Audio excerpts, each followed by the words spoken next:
today's day number 2 of my classes. It's 6:45 in the morning and I haven't woken up this early in a long time.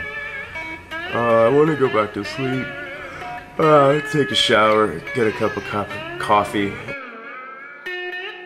Well, it's day number 2 on a beautiful spring day here in New York City, and I'm stuck inside. This is our first break, and so far this morning session has been quite relaxed, slow pace, finding out what are all the different rules and regulations, the points, how your license can be suspended, what do you need to know for the test. Here's the inevitable: you're bound to get points on your license.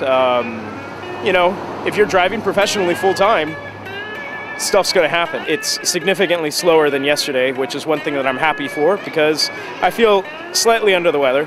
I'm not sure if it's just spring allergies or I don't know, but I got a little nose dribble going on. I'll see you guys at lunch. So right before we broke to lunch, conversation it was pretty basic. Once again, today's a lot slower than it was yesterday. We talked about shift responsibilities and what happens on a driver's shift and safety driving and accidents, and I think really the most educational part of the conversation was talking about the GPS units, the reason why taxi cab drivers went on strike a few months ago. There's this concept that taxi cabs are a cash business, right? Where you can pretty much pocket as much money as possible. Yeah, there's a lot of cash involved. The meter itself has always been a cash machine or a cash register. It's been there to track exactly where you're going and how much money you're making. And even in the old days when they had trip logs, that was saying exactly how much money you are making. This really isn't a cash business. There's always been some type of record that's been kept of where you're going, where you've been, how much money you're making. If you're thinking about breaking the law and running this as a cash business, look for another job. That's what I've been told. Yesterday afternoon, we went through the rules and regulations of what you need to know. More or less how to be a taxi cab driver.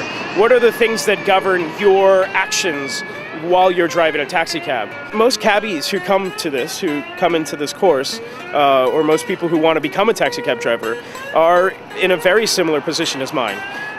We're broke.